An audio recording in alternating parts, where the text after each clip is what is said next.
I love stories about female friendship because I think those friendships that I've observed throughout my life are some of the strongest kind of relationships I've ever seen. And I think there's something lovely about how non-judgmental it tends to be and how supportive it is. And this just seemed like a really big way to tell that kind of a dynamic. Hey, Rachel. Super nice to speak with you. Hey, how are you? Good to see you.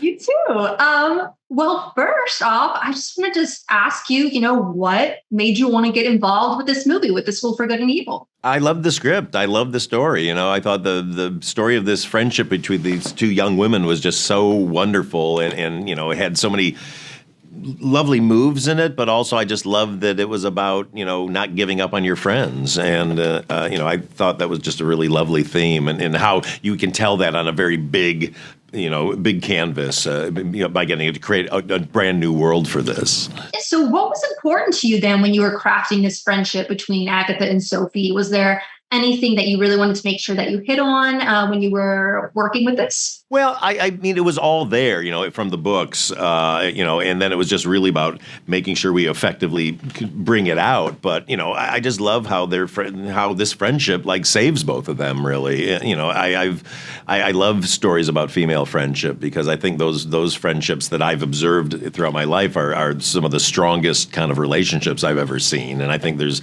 something lovely about how non-judgmental it tends to be and how supportive it is. And this just seemed like a really big way to tell that kind of a dynamic.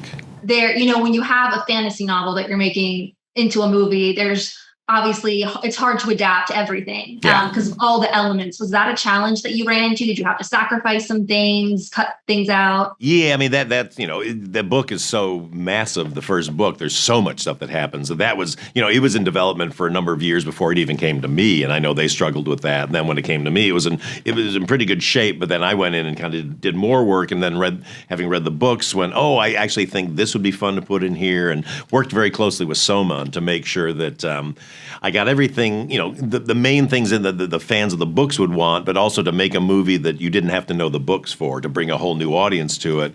Because I don't like movies where people go like, you have to know the comics, you have to know the book to enjoy it. It's like, no, it's a movie. I should be able to go in and have a great time and not know anything. And that's how I want the audience to kind of face this. Yeah. So was she super involved in the writing of this? Yeah, I kept him, I was constantly kind of reaching out to him, sending him ideas that I had, asking about things that I had to cut out, things I wanted to add.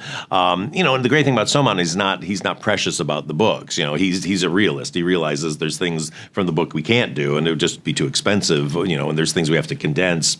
And so, but I always really wanted to kind of vet everything with him and get his thoughts too. Well, it looks like I am going to have to wrap, but thanks so much for chatting with me. I really love this film. It was a great one. Oh, thanks, Rachel. I really appreciate that. Tell the gang at Screen Rant I said hi. I will. Thank you. Thanks. Bye-bye.